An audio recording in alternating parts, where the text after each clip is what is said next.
Listo, dame un segundo. Bueno, para mí es un gusto estar con ustedes el día de hoy. Agradezco mucho la información y quisiera hablar con ustedes un poco acerca de cuándo les en cuenta infertilidad masculina. Listo. Antes de hablar y entrar de lleno en el tema que nos atañe, quiero que entremos y vayamos hablando de esta historia poco a poco y la llevemos como si fuera una especie de cuento. Entonces, antes de hablar de manera general de la prevalencia global de la infertilidad a nivel mundial, quiero que recordemos un poco qué es la infertilidad. La infertilidad pues se define como una enfermedad del sistema reproductor, ya sea masculino o femenino, basado en un periodo de 12 meses en el cual pues, no se logra un embarazo ni se logra tener un nacido en vivo en casa después de tener relaciones sexuales. Resulta que si después de este periodo no logran tener un hijo en casa, empieza a cambiar la sistemática o la problemática interna y empezamos a hablar acerca de la prevalencia de la global de la infertilidad y su distribución. Alrededor del 17.5% de individuos a nivel mundial presentan problemas de fertilidad, pero estas variables cambian o difieren de acuerdo a la población mundial donde estamos hablando. Para el continente americano tenemos que es un 20%, para el sudeste asiático es un 23.2%, para Europa 16.5% y buscando un poco para Latinoamérica encontré, de acuerdo a datos reportados para el 2019 de la Red Lara, reportamos, las diferentes clínicas que reportamos allí, reportaron alrededor de 106.918 ciclos, donde países como Argentina, Brasil y México son los que aportan más a estos datos, teniendo en cuenta que México aportó unos 15.884 casos de todas las personas que están sometiéndose a técnicas de reproducción asistida y que se encuentran inscritas dentro de esta gran red. Pero cuando hablamos de ese porcentaje de personas que tienen problemas de fertilidad, teníamos para algunos reportes, para este reporte tenemos que el 15% de la población adulta en edad reproductiva tiene problemas y de ellos uno de cada 7 parejas está teniendo problemas y dentro de esa problemática que presentan 50% hace referencia a factor femenino, 20% a factores combinados, es decir, de la pareja y 30% para factor masculino, teniendo en cuenta que 20% es idiopático, es decir, se conoce que hay una problemática y 10% es inexplicado, es decir, todo está bien, pero hay un problema, ¿vale? Resulta que los hombres se miran de manera diferente en el hecho de que su espermatogénesis se activa en la pubertad, pero hay un factor importante que viene siendo durante de 6 a 8 semanas de vida intrauterina, es decir, después de la fecundación, la diferenciación sexual o el cambio se da entre la semana 6 y semana 8. Toda la vida de manera general de un hombre viene marcada por los genes y por su estilo de vida y por otros factores intrínsecos porque las situaciones alrededor de él son multifactoriales, es decir, desde la concepción hasta su estado de adulto mayor y a partir de la pubertad hay una producción constante de espermatozoides que está marcado por ciertos procesos y por ciertos ciclos que va disminuyendo su producción, pero de alguna manera su producción es mucho más paulatina y mucho más constante durante el tiempo, aunque tiende a haber un descenso. Cuando hablamos de estas causas asociadas a infertilidad masculina, no solo tenemos que hay causas asociadas genéticas, es decir, como un gen, el daño de un gen o asimismo una proteína asociada a ese gen o dentro de esa línea de genes asociadas puede estar afectado y puede alterar. Asimismo, hay una unión eje hipotálamo-hipófisis que altera las hormonas y asimismo si hay una alteración del eje hipotálamo-hipófisis hay una disminución, por lo tanto hay un cambio en la LH y FSH y esto viene dado en cuanto a la calidad, no solo estos factores, sino que también factores medioambientales como el estrés, el tabaquismo, el tabaco y el consumo de sustancias psicotrópicas puede afectar la producción de esperma y asimismo generar problemas a la hora de obtener descendencia. Cuando hablamos de las causas genéticas asociadas a la infertilidad, no solo tenemos causas multifactoriales, sino que tenemos causas asociadas a los desórdenes asociados a la diferenciación sexual, a la resistencia a los andrógenos, a desórdenes endocrinos, asimismo como al eje hipotálamo-hipófisis Y también factores masculinos directamente asociados como la zoospermia, la astenospermia, teratospermia, que conducen a otras problemáticas subyacentes. Cuando hablamos de los factores genéticos en sí, que digamos lo que más quiero hablar en esta charla, hablamos que los factores genéticos representan un 15% de las causas de infertilidad masculina. Y de este 15%, el 50% de que están asociados a ellos son causas relativamente asociados a causas idiopáticas y generalmente a defectos genéticos que tiene que ver más que todo cuando un gen falla, hay una desregulación de los procesos y asimismo puede verse alterada la motilidad, la viabilidad de los espermatozoides, ¿vale? Entonces, una de estas causas que tenemos es el trastorno del eje hipotálamo-hipófisis. Cuando hay un trastorno en esta zona, es decir, no hay una buena producción. En el ejemplo de que tenemos aquí, que es el síndrome de Cala, lo que hay es hay una desregulación, es decir, que los niveles de la GNRH están bajos y por lo tanto la FSH y la LH van a estar bajos y esto va a afectar la producción del esperma. También tenemos unos defectos a nivel de la espermatogénesis. Estos vienen siendo defectos asociados a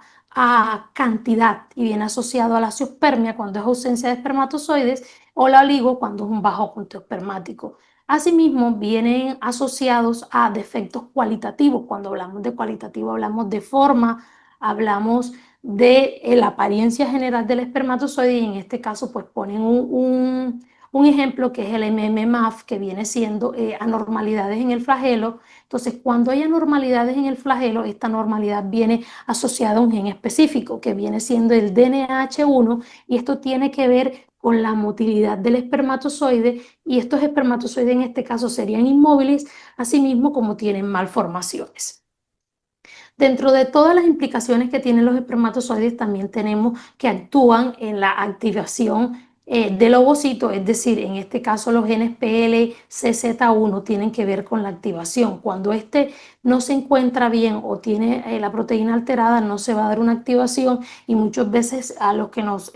enfrentamos, los que trabajamos en reproducción asistida, es que pueden haber fallos de fecundación y decimos, yo veía el espermatozoide bien, todo estaba bien, pero no fecundó. ¿Qué pasó? Pueden haber genes asociados a esto. También tenemos las delecciones asociadas al cromosoma Y, en este caso viene siendo las delecciones AZFE, AZFB y AZFC, que vienen a ver cambios y que son cambios importantísimos en la espermatogénesis y en la delección de la zoospermia. También tenemos anomalías cromosómicas que pueden ser de dos tipos. Pueden ser las tipos numéricas o las tipos estructurales. La numérica es cuando hay un aumento, como por ejemplo Klinefelter, hay un aumento o hay delecciones, traslocaciones, inversiones y demás que tienen que ver. Asimismo, hay obstrucciones a nivel del aparato y hay una difusión. En este caso, pues vendría siendo el CFTR, que tiene que ver con que no haya, eh, que los conductos estén obstruidos. Cuando hablamos de todo este proceso, hablamos que hay un proceso importante que viene siendo la formación del espermatozoide, y dentro de la formación del espermatozoide hay un proceso importante que es la diferenciación del espermatozoide y la compactación de del DNA. Si el DNA no se compacta correctamente, no hay un paso de histonas a protaminas correcto, ¿qué pasa? El DNA queda laxo, los ROS pueden entrar y hay mayor fragmentación del DNA en algunos casos, pero hay genes que también influyen en esta parte y al no haber una correcta empaquetamiento, el DNA está mucho más expuesto y es mucho más lábil. Entonces, estos son procesos que van asociados y dentro de este proceso no solo la genética marca unas pautas, sino que la epigenética empieza a marcar un proceso de marcaje, es decir, no cambió la secuencia se mantiene, pero las expresiones cambian, es decir, la epigenética puede activar y desactivar genes de acuerdo a los procesos de metilación, acetilación y entre otros, ¿vale? Cuando hablamos de los trastornos del desarrollo sexual, hablamos de esos trastornos endocrinos reproductivos y en esta gráfica podemos observar que hay un primer cambio cuando las PGC alcanzan la cresta gonadal, cooperan con las células somáticas para formar las gonadas bipotenciales. Este es un proceso clave durante la diferenciación sexual. Si no hay una correcta diferenciación sexual, van a haber unos factores protesticulares que van a activarse y que van a alterar la diferenciación sexual asociada a CRY. que es importantísimo a la hora de la diferenciación sexual, asimismo como SOX9, FF9 y FGR2, que tiene que ver mucho con la formación y la diferenciación testicular y directamente la interpretación en la espermatogénesis. Asimismo, si durante este proceso fetal no se da correctamente, la testosterona no está bien, hay una baja de la 5-alfa reductasa y se altera también, hay una deficiencia de esteroides, de hormonas y sus enzimas, y si hay mutaciones de genes en el eje hipotálamo, como le nombré anteriormente, podrá haber un síndrome de hipogonadismo, y esto hay cambios en el síndrome de la pubertad precoz. Resulta que cuando hablamos de genes, hablamos de que hay una diferenciación. A medida que ha pasado, cuando se formó el cromosoma Y, hay una diferenciación. Eso fue aproximadamente hace 300 millones de años, y el cromosoma Y ha ido cambiando y ha ido mutando porque él debe ir uniéndose de manera diferente. A medida que ha pasado el tiempo, se empiezan a ver nuevas teorías, es decir, qué va a pasar con este cromosoma alrededor en 4,6 millones de años. Empezamos a preguntarnos, ¿va a desaparecer? Es notable y es claro que el cromosoma se ha hecho más pequeño, mientras el cromosoma femenino, que es el X, tiene 1000 genes, el masculino solo tiene de 70 a 200 genes. Entonces, esto hace que haya habido un cambio en todo este tiempo, pero este cambio que se ha dado a nivel del cromosoma no solo se ha dado a nivel de él, sino que también actualmente ha habido cambios, es decir, mientras en 1980 el cambio de la cantidad de espermatozoides por mililitro estaba por encima de 20 millones a mayor de 40. Si miramos el último manual, está por debajo de 16, entre 16 y 39, la concentración de espermatozoides móviles y la concentración total. Mientras la forma para el primer manual era mayor del 50%, el porcentaje, hoy en día tenemos que solo el 4%. Entonces, todos estos cambios se han ido dando y se han ido mirando. Mientras que para el conteo de los hombres, los menores a 5 millones se recomienda un cariotipo, para los que están por debajo de 1 millón se recomienda que se haga microdeleción del cromosoma Y. Entonces es importante conocer el espermograma y mirar a ver, de acuerdo a tu primer panorama general, tú tienes el espermograma. El espermograma te da una idea de cómo está el individuo y tú más o menos hacerte idea de hacia dónde quieres ir frente a una técnica de reproducción asistida, ya sea de alta o baja complejidad. Así que este análisis simplemente viene siendo una valoración general que te puede decir cómo está el individuo y a qué afrontarte. Resulta que cuando hablamos de espermograma hablamos de una manera general, pero hoy en día eh, el espermograma pues te da una visión general, pero mucho, mucho más amplia. Es como si tuviéramos una gran atarraya y tratáramos de pescar algo muy grande en algo muy chiquito. Entonces empezamos a observar que las pruebas han cambiado y nos hemos ampliado a nuevas pruebas, como tenemos la secuenciación de alto rendimiento, que lo que te busca es determinar mutaciones génicas y que te busca a mirar, es decir, cuáles son los individuos afectados, cuáles son las familias afectadas, y aclarar cuál es la contribución de estas mutaciones frente al fenotipo de un individuo. También tenemos mediante la secuenciación Sanger, que te permite determinar también los cambios de las isomorfas y mutaciones en distintos genes. Y finalmente también tenemos cómo se empiezan a probar que la expresión de una proteína y las mutaciones pueden afectarse. Entonces empiezan a generar modelos, es decir, en los modelos de animales tú puedes probar la pérdida de un gen, la anulación de un gen, cómo actúa su proteína adyacente. Es decir, si tú silencias o si tú mutas por un tiempo o simplemente quitas un gen, el modelo animal te permite mirar la expresión del mismo, si va a la baja, si va a la alta, y qué se altera alrededor de, y empezarte a hacer una idea a nivel biológico de cuál es el comportamiento, y traspolar o traslapar de alguna manera esta información biológica a individuos mayores, ¿vale? Teniendo en cuenta que hay ciertos modelos que son muy buenos para evaluar. Quise hacerles en esta tabla, que es de un artículo bastante extenso, y mostrarles de manera general que los genes modifican nuestra conducta, modifican la vida, y el hombre lo modifican a largo plazo en todo su proceso de vida y a largo de su producción espermática, y asimismo también los nuevos individuos. Si tenemos el síndrome de Klinefelter, es una aneuploidía y viene asociado a un cromosoma extra, en estos momentos con un cariotipo tú puedes analizarlo. Si tienes microdelecciones del cromosoma Y, habría que mirar la eliminación de qué región fue y se dio durante la espermatogénesis y puedes hacerlo por una PCR mediante marcadores. También puedes tener los cambios estructurales mediante las copias de variantes únicas, lo puedes analizar y también puedes analizar las variaciones de un solo nucleótido asociados a infertilidad con los SNP, esto mediante genotipado y secuenciación. Hoy en día la tecnología nos ha permitido avanzar mucho y nos permite ver mucho más allá, es decir, yo le hago el zoom a una secuencia y puedo mirar de fondo y hoy en día tengo paneles de portadores, puedo analizar cómo estoy yo como individuo, cómo está mi pareja y mirar a ver qué estamos heredando y qué podríamos heredarle a nuestra subsecuente generación, mirando que el éxito reproductivo de un individuo es tener descendencia. Si lo miramos desde ese punto de vista, podemos empezar a observar qué estamos heredando a la siguiente generación.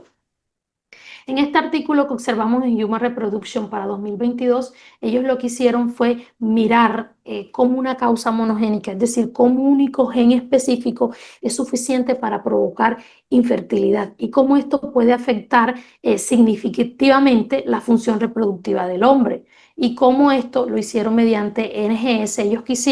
quisieron mirar la visión general de todos los genes asociados a los fenotipos de infertilidad masculina a nivel organocelular. Entonces, donde entre todos los hombres infértiles reciben un diagnóstico genético, pero la mayoría aún no tiene un diagnóstico a infertilidad inexplicada. Ellos lo que hicieron fue estudiar y mirar si este estudio podía tener validad clínica y analizar de todo ese pool de genes que tiene, mirar cuál de ellos tiene una mayor relevancia, porque cuando se estudia genética, tú puedes tener 200, 300 genes, pero todos los genes no tienen la misma validez biológica y la misma implicancia. No es lo mismo estudiar un gen a nivel del ojo que un gen a nivel del testículo y cómo actúa en la espermatogénesis. Entonces, ellos analizaron 657 genes asociados y encontraron que 104 genes estaban involucrados a cierto tipo de fenotipos específicos, observando que tenían una implicancia distinta, es decir, que los genes definitivos están etiquetados de rojo, por lo menos aquí en el testículo, en las células de Leydig. El GCR tiene una gran implicancia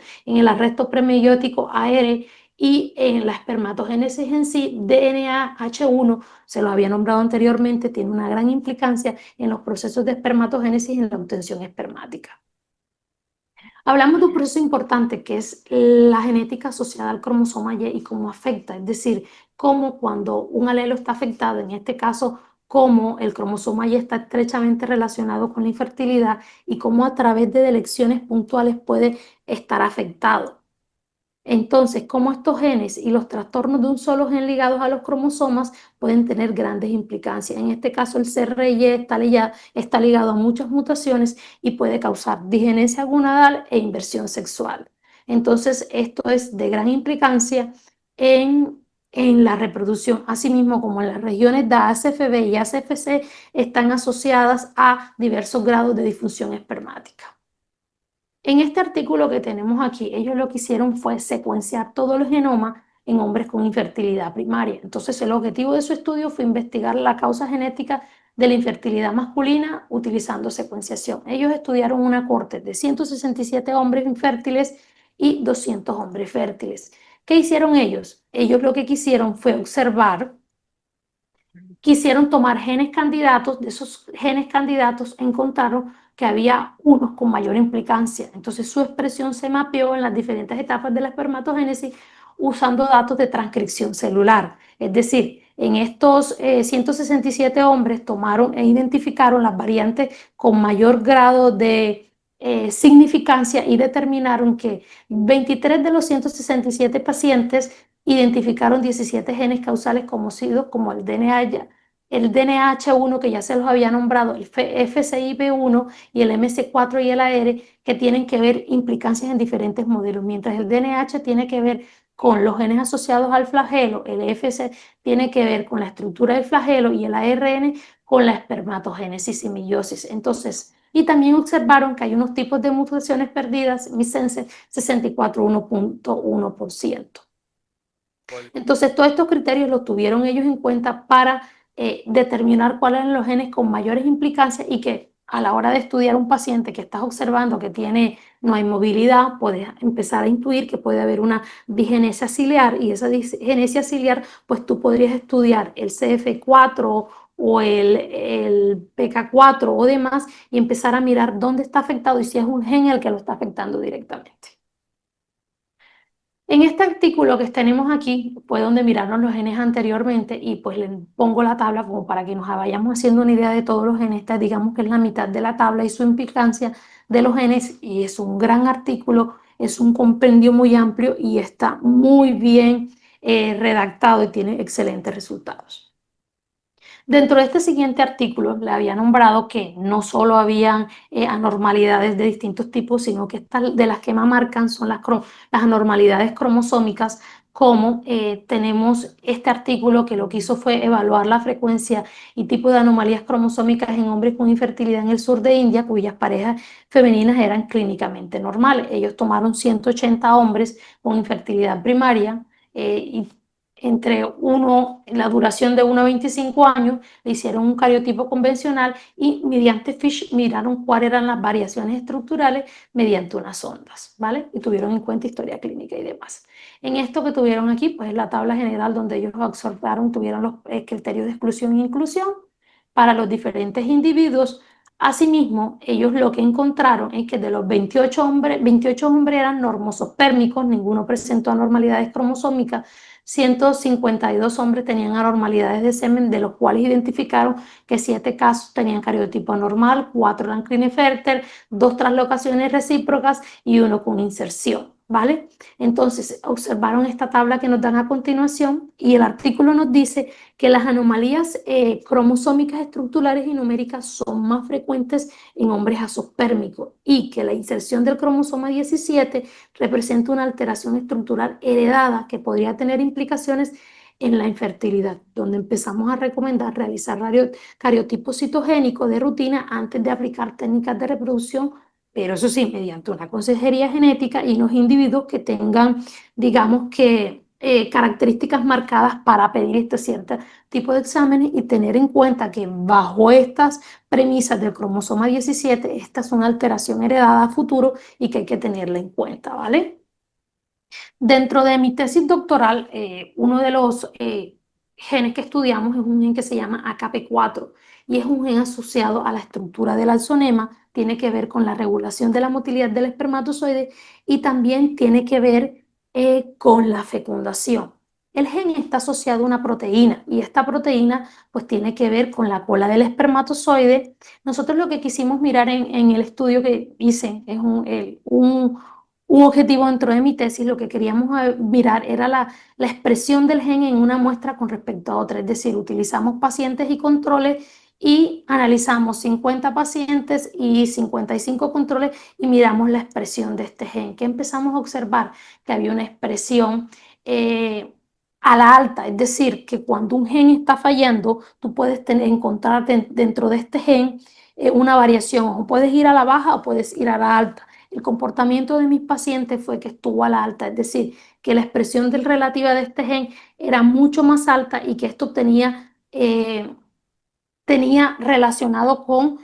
obtuve menor cantidad de embriones dentro de la corte que se analizó, porque no solo analicé el estudio de la morfología, de la concentración y demás, y de la expresión relativa, sino que miré las tasas de fecundación y las tasas de obtención de bractocitos, y en mi grupo de pacientes fue mucho más bajo, en mi grupo de pacientes fue mucho más bajo que en lo de control. Asimismo, se notó una diferencia a nivel de edad marcada, no tan grande, pero que había diferencia de los individuos a medida que pasaba la edad con respecto a la expresión de este gen. Resulta que no solo hablamos de la genética desde un punto de vista del DNA, del gen en sí, sino que la epigenética empieza a marcar un punto específico y dentro de estos eventos de la epigenética empecemos a observar que durante la espermatogénesis hay unos cambios epigenéticos marcados a partir, primero dentro de las células germinales primordiales, hay un proceso primero de metilación y después de estos procesos hay unos procesos de migración para finalmente haber una migración. Durante estos procesos del empaquetamiento del DNA hay unos procesos claros de remetilación y de metilación durante el cambio de la modificación de la proteína, de la cromatina, es decir, de histona a protamina, hay unos cambios y esto marca mucho la flexibilidad del empaquetamiento y las etapas más avanzadas del espermatozoide, ¿vale? Entonces, durante la formación del espermatozoide, el proceso epigenético es muy marcado y da unos cambios a futuro. Dentro de los procesos epigenéticos en este artículo, la infertilidad también viene marcada y la metilación cumple un rol muy importante. Es decir, que cuando vemos que hay unos cambios epigenéticos, es decir, desde las células primordiales hay un primer proceso de migración y cambio. Es decir, en este proceso hay un proceso de desmetilación, es decir, se borran las primeras marcajes. Es decir, los genes que estaban activados pueden desactivarse y los que estaban inactivos pueden activarse y esto puede hacer un cambio. Durante la implantación hay un segundo cambio y durante el nacimiento hay otro cambio en los individuos, es decir, que a partir de este tiempo pueden haber mutaciones de nuevo que se generan y esto puede marcar nuevamente unos cambios durante el individuo que no eran propios ni del padre ni de la madre, sino que son propios cambios del individuo nuevo y que se vienen dados ya durante el proceso de meiosis, la división celular, donde se producen nuevos gametos y aquí mismo pueden haber las mutaciones de nuevo, que se completan antes del nacimiento para un siguiente barrido. Resulta que hablar del cromosoma Y es hablar de este artículo, que es un gran artículo, se publicó para el 2023 y este artículo fue un gran hito porque se logró secuenciar de manera completa el cromosoma y se logró identificar cosas importantes, es decir, se lograron identificar genes esenciales, genes asociados con la fertilidad masculina y el desarrollo sexual. También se identificaron regiones repetitivas del cromosoma